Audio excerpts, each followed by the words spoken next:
You're just being dramatic again, my mother sighed, barely glancing up from her phone as I doubled over in pain at the breakfast table. Eat your breakfast and get ready for school.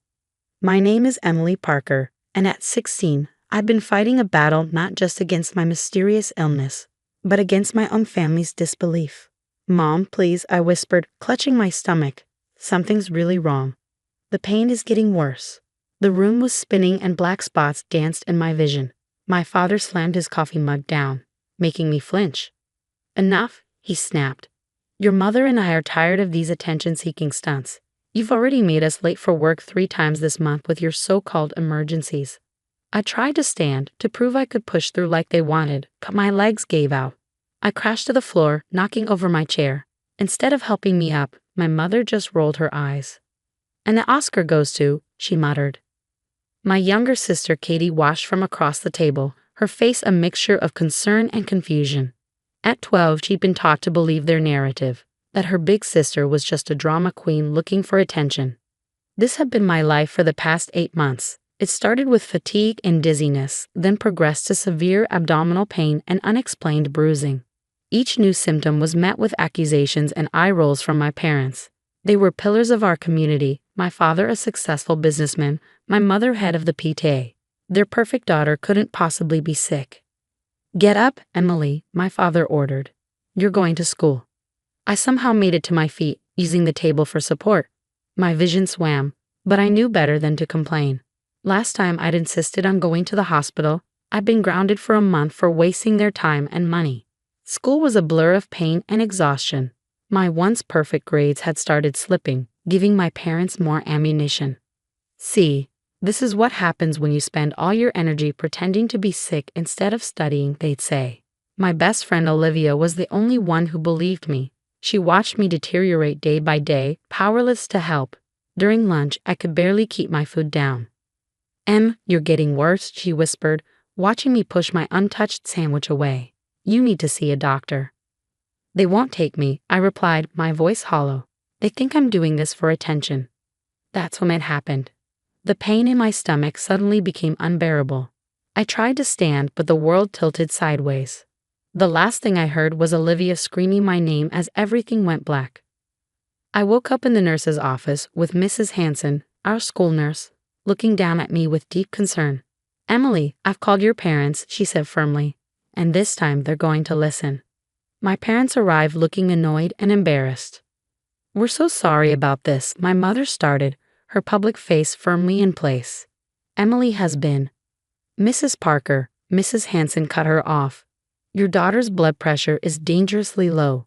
She's showing signs of severe anemia, and those bruises on her arms are not normal.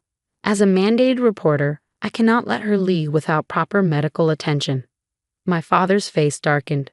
Are you threatening us? No, Mr. Parker, I'm protecting your daughter. Either you take her to the hospital now, or I'm calling an ambulance. For the first time, I saw uncertainty flicker across my parents' faces. Their perfect facade was cracking. Fine, my father snapped. We'll take her. But when they tell us there's nothing wrong, you'll be hearing from our lawyer. The drive to the hospital was tense. My mother kept muttering about attention-seeking behavior, while my father gripped the steering wheel so tight his knuckles were white.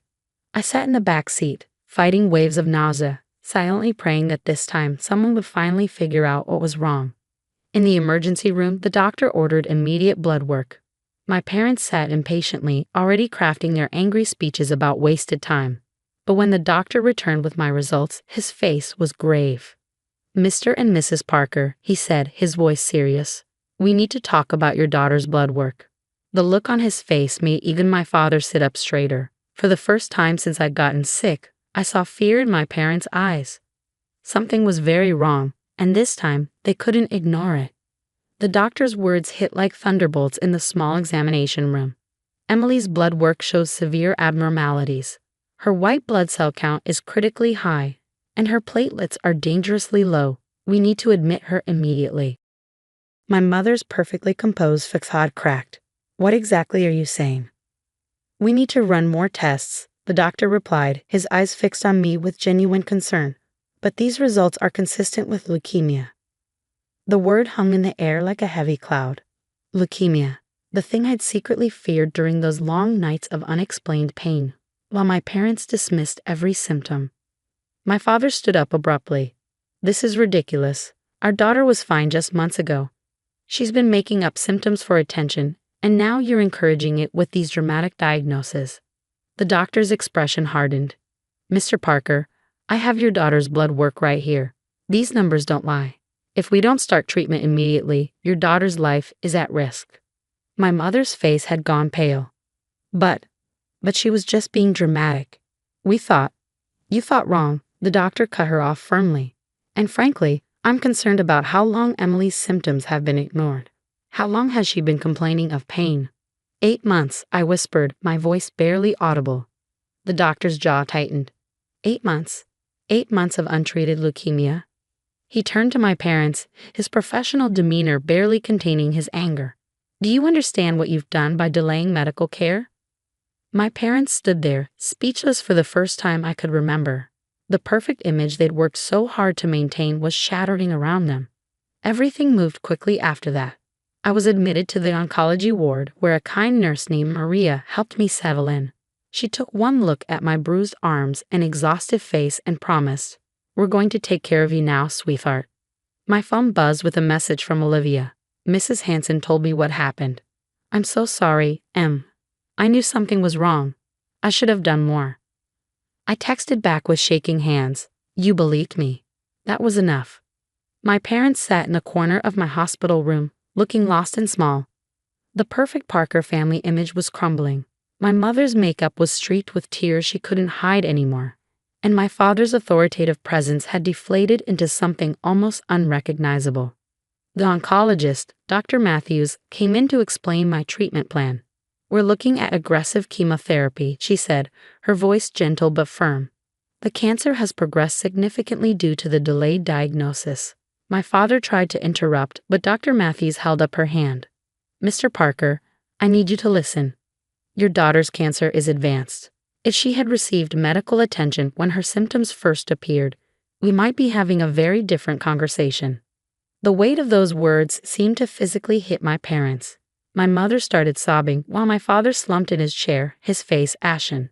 "I tried to tell you," I whispered, tears rolling down my cheeks. "I begged you to believe me." That night, as I lay in my hospital bed surrounded by beeping machines, my little sister Katie was finally allowed to visit. She crept into the room, her eyes wide with fear and confusion. "Emmy," she whispered, using my childhood nickname. "Are you really sick? Mom and Dad said you were pretending." I patted the edge of my bed, and she carefully sat down. "They were wrong, Katie. I've been sick for a long time." She burst into tears. "I'm sorry I didn't believe you. They said big sisters sometimes do things for attention, and I pulled her into a gentle hug, ignoring the pain from my bruised arms. "It's not your fault. You're just a kid. They're the adults. They should have known better." Outside my room, I could hear my parents arguing with Dr. Matthews about my treatment plan, still trying to maintain some control over the situation. But their voices no longer held the same authority. Their words were tinged with desperation and guilt. Maria came in to check my vitals, shooing Katie out with a kind but firm reminder about visiting hours. As she adjusted my IV, she noticed me wiping away tears. "You know what the strongest medicine is?" she asked, straightening my blankets. "The truth. It hurts at first, but it's the only thing that really heals." I nodded, understanding she meant more than just my physical illness. The truth was finally out, and while it was devastating, it was also liberating. No more being called a liar. No more dismissing my pain. No more pretending. As night fell over the hospital, I heard my mother crying in the hallway, my father's muffled voice trying to comfort her. How did we not see it? What kind of parents are we? That was the question that would haunt them for a long time to come. 3 months into my chemotherapy treatment, my life had transformed completely. The hospital became my new home, with its rhythmic beeping machines and the constant flow of nurses and doctors. My hair fell out, my body weakened, but strangely, I felt stronger than ever before. Not physically, but emotionally. My parents' transformation was even more dramatic. Gone was their perfect facade, replaced by something raw and real. My mother stopped attending PTA meetings, spending her days instead in my hospital room, desperately trying to make amends. "I brought your favorite books. she'd say, arranging them carefully on my bedside table. And I talked to your teachers about sending your assignments. Her voice would trail off, catching on the guilt that now constantly haunted her. My father's change was quieter but deeper. The man who once dismissed my pain now flinched at every wince, every grimace that crossed my face during treatment. I caught him crying in the hallway one night, talking to Dr. Matthews. I failed her, he sobbed, his voice breaking. I was supposed to protect her, and instead Dr. Matthews' response was firm but compassionate. The best thing you can do now is be there for her. She needs support, not guilt. The truth of my condition had spread through our community, shattering the perfect image my parents had worked so hard to maintain. Their friends, who once praised them as model parents, now whispered behind their backs. The judgment in people's eyes when they looked at my parents was unmistakable. But something unexpected happened amid all this chaos. Without the pressure to maintain appearances, my family began to heal. Not just me, but all of us. Katie became my fiercest protector. She'd march into my room with determination, armed with board games and stories from school. Jimmy Peterson said you were faking being sick, she announced one day, her chin held high. So I told him he was an ignorant bully and that he should educate himself about cancer. Just like Maria taught me to say. Maria, my favorite nurse, had become family in her own way. She was there during my darkest moments, during nights when the pain was unbearable and the fear overwhelming. You're the strongest person in this hospital, she'd tell me, adjusting my medications. And don't you forget it. Olivia visited every day after school, bringing homework and gossip and normalcy. She'd seen the truth all along, and now she made sure everyone else did too. She started a fundraiser at school for cancer research, wearing a bald cap in solidarity when I lost my hair. 6 months into treatment, Dr. Matthews called a family meeting. My parents sat rigidly in their chairs, holding hands so tight their knuckles were white. They'd learned to fear medical updates, carrying the weight of their delayed response to my symptoms. But this time, Dr. Matthews was smiling. Emily is responding well to treatment, she announced. The cancer cells are decreasing. It's still a long road ahead, but she's fighting hard. My mother broke down crying. Happy tears this time. My father just gripped my hand, unable to speak. However, Dr. Matthews continued, her expression serious. I'm recommending family counseling. What happened before Emily's diagnosis needs to be addressed. For once, my parents didn't argue or try to maintain control. They simply nodded, accepting that their perfect facade wasn't worth the price we'd all paid.